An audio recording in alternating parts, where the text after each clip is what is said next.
Welcome back, adventurers, once again to Let's Play ChäoS.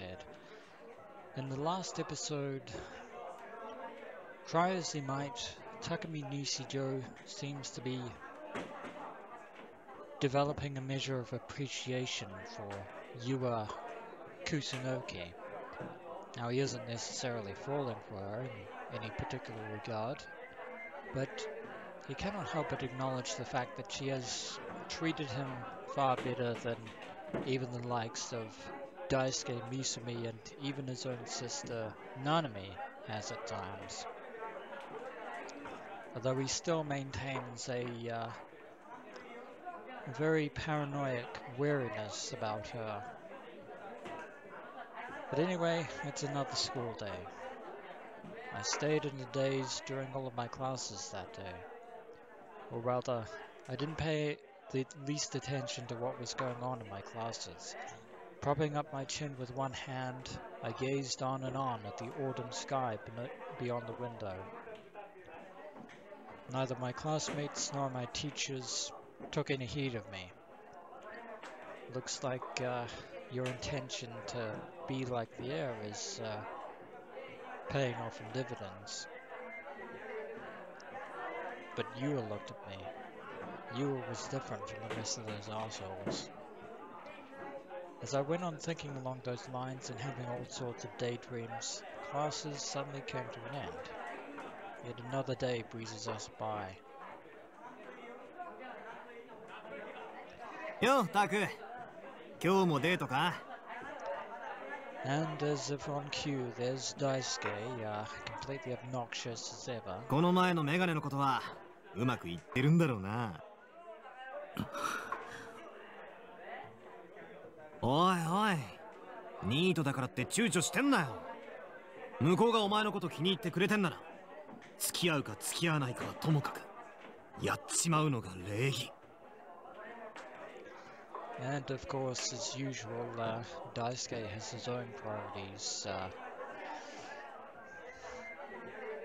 in order. そんなことしないよ。おい、なんだよいきなり大声出して。岩とはそんなことしない。は？お前まだ言ってんの？なんで最初から諦めるんだよ。そろそろ引きこもりから卒業しようぜ。Yeah, Daisuke is staying very much true to character.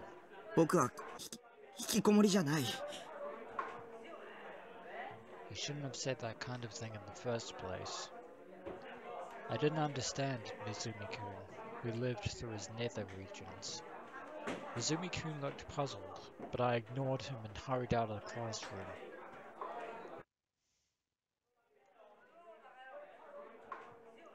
The shortest route to the courtyard involved crossing the corridor to the building where the seniors' classes were held, then going down the stairs from there, probably. Since I didn't come to school much, I wasn't very knowledgeable about which parts of the school building were connected to where. I wasn't sure where all the specialized classrooms were either. Yeah, Sume Academy is definitely high class. So I felt a tad insecure as I went down the corridor. There's someone we don't recognize.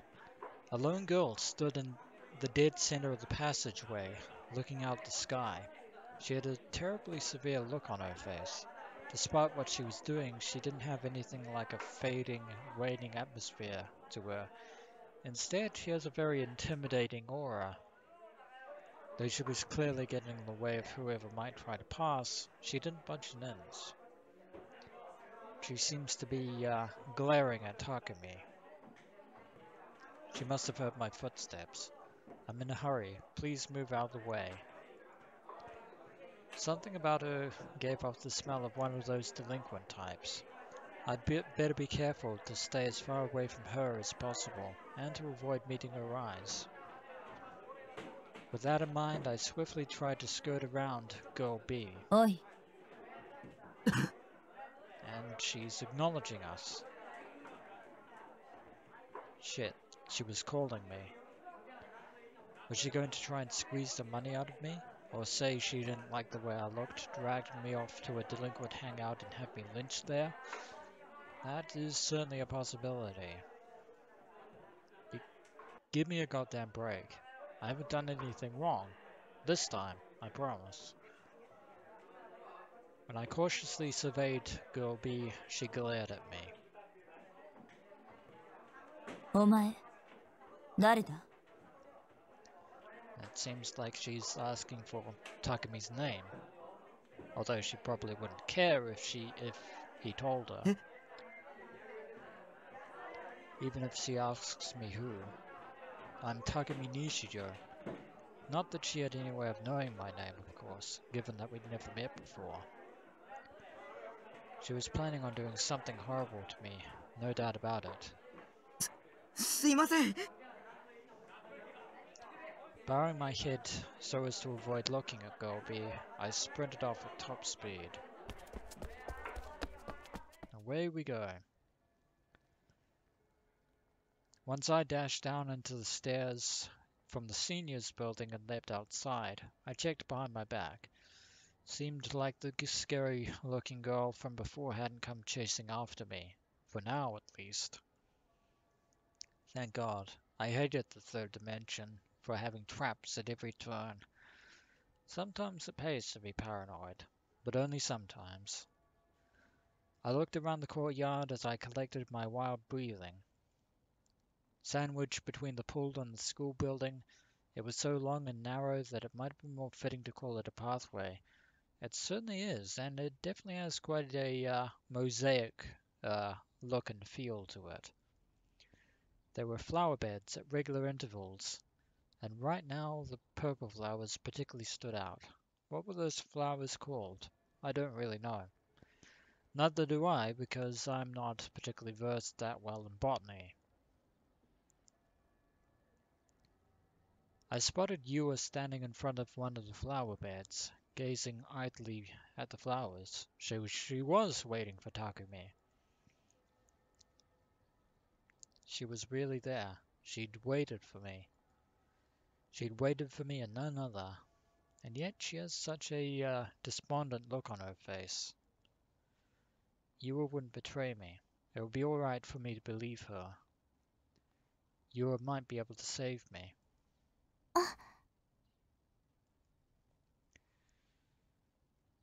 Raising her face, Yua noticed that I was there. As I watched, her eyes grew wider and wider. Looks like she's as surprised as we are. Embarrassed, I shifted my gaze away and stood in place. I didn't know whether it was okay for me to walk up to her. Why was she surprised? Maybe because you actually showed up. Maybe I shouldn't have come. As I wavered, Yuro came running up to me. びっくりしました。え？西条くんが本当に来てくれるなんて。どうせ来てもらえないって諦めかけてたんです。So she was just about to leave when we showed up. でも、待っててよかった。Maybe you were actually tended to think along much the same lines as I did, viewing everything pessimistically and so on.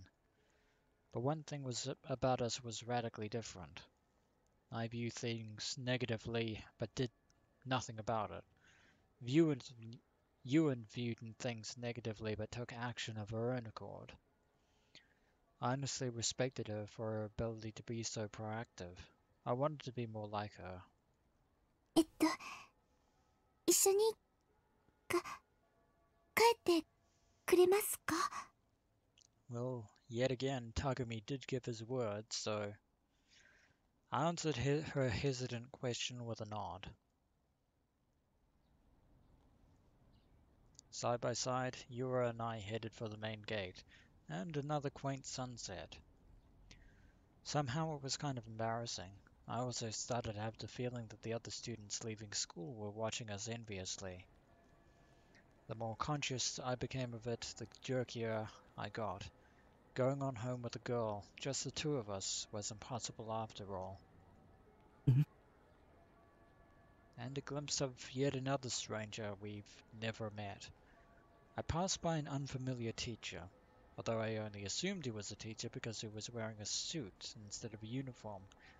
A rather blue suit at that. Was there really such a young teacher around here? Maybe. Who knows? Since I rarely came to school, I had no memory of the teachers' faces. There were even times when I'd forgotten what my homeroom teacher looked like. Glancing around all the while, the suit-clad teacher went toward the school building. Rather odd for a teacher to be outside of the school, heading back in. どうしました？ Flustered, I shook my head and resumed walking at Yua's side. And now we're at the park. Though we said we'd go home together, my base was only 10 minutes from school. Shinsen Station, which Yua used, was further away. As a result, it ended up being more like me seeing her off. Out of habit, I entered Shotou Park. We could take a shortcut by cutting through here diagonally, though it would save us only a minute or so. 西条くんって朝よくこの公園でパンを食べてませんか？ Yes, it seems that we've forgotten the fact that Yua has actually been watching Takumi's daily routine before we actually were introduced to her. あ、うん。 How did she know? やっぱりよく見かけたんです。でもいる時といない時があって、今日ようやくその謎が解けました。学校にたまにしか来ないからだったんですね。 Now, one particular mystery about Yua that has yet to resolve itself is just exactly what drew her to Takumi in the first place. Because she has befriended him more than he'd dared dream. And yet, in spite of the fact that his paranoia can sometimes get the better of his common sense, I'm actually with Takumi on the fact that there is still something that Yua isn't talking about. あ、別にそれがダメって言ってるわけじゃなくてですね。素朴な疑問だったので。うん。 Yua suddenly stopped and looked over at the bench where I usually sat to have breakfast. It was currently empty. Looks like there's no one else here besides us. Well, it is the afternoon after all, and everyone's heading home. なんだかここに座っているあなたの背中はすごく辛そうに見えて。 Yeah, now it's probably a bit late to actually bring this up, although you probably could have told from Takumi's way of thinking. But he's not just a shut-in need for nothing. He actually appears to have quite a heavy case of depression, although he does actually manage to drag himself through the days. Leaning forward, Yua sent the tips of her fingers gliding along the bench's backrest. 何度も見かけるうちにだんだん気になってきて。 This bench was set right in front of the fence around the pond. Moreover, because sitting in it meant facing the bank of the pond, I didn't have to tremble in fear of anyone's gaze. Well, except God's gaze, quote unquote. The reason I'd taken a lighting keen to it was because the watermill nearby acted as a form of cover, keeping me from standing out. ここ最近は姿を見かけなかった日は心配でご飯も喉を通らなかったりしてたんです。 Was that so? I had no idea she was watching me. It seems like she is actually anguished over the fact that Takumi is anguished. バカみたいですよね。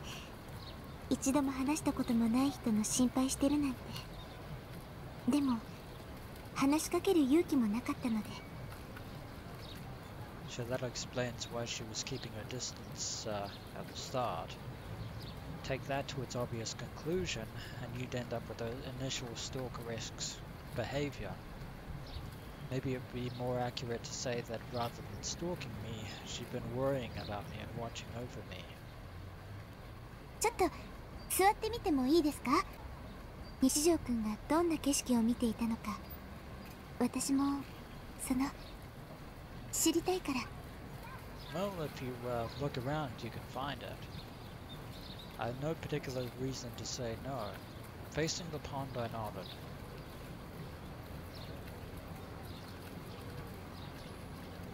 Setting her bag on top of the bench, Yua gently sat down. She straightened her back and gazed out at the pond. Very quietly and very serenely, Yua was close beside me. A tender breeze stirred her hair and made ripples on the pond. Was this what it meant to really live?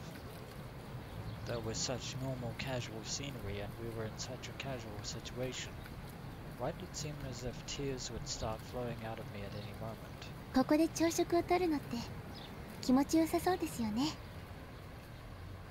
Yua murmured. I took a peek at the side of her face. In an Oroji, this would be undoubtedly the right time to confess to her.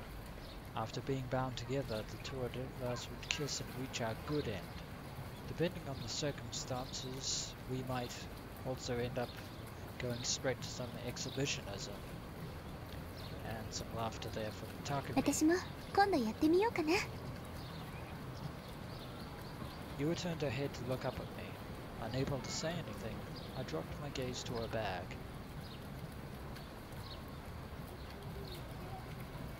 As I looked at the 3 Giro Froggy straps attached to her bag, I cursed myself for being so pathetic that I couldn't so much as meet a girl's gaze. That's interesting. They're different colors. You've got the green Gero Froggy on the right, the red Gero Froggy in the middle, and a yellow one on the left. Looks like it is actually starting to become a social trend of sorts.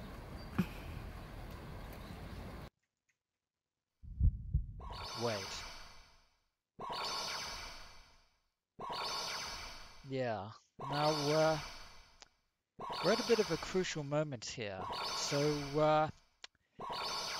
yeah. Yet another crossroads of branching paths, so just give me a moment.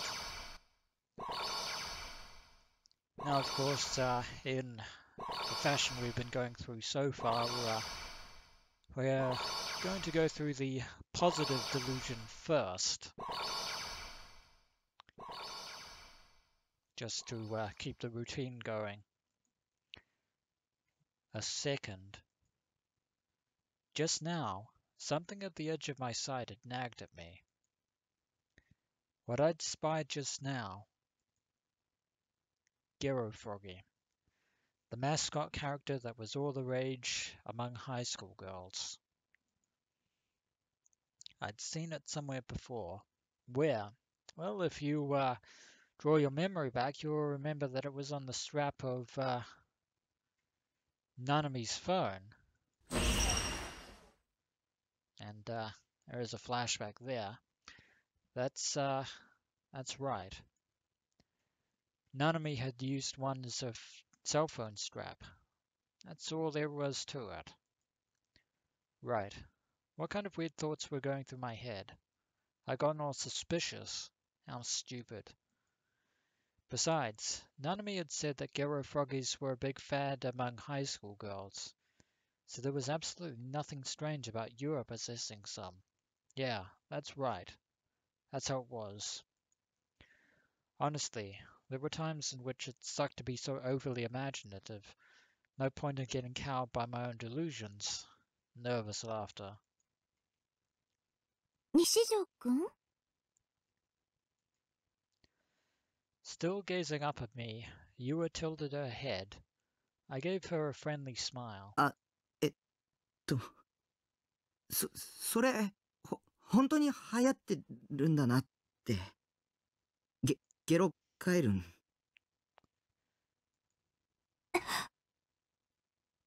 And you seem surprised that we know that. Huh? What was it with that reaction? Why has your expression become so strained? Did I say something bad just now? All I'd done was bring up the character called Gero Froggy. Yet why?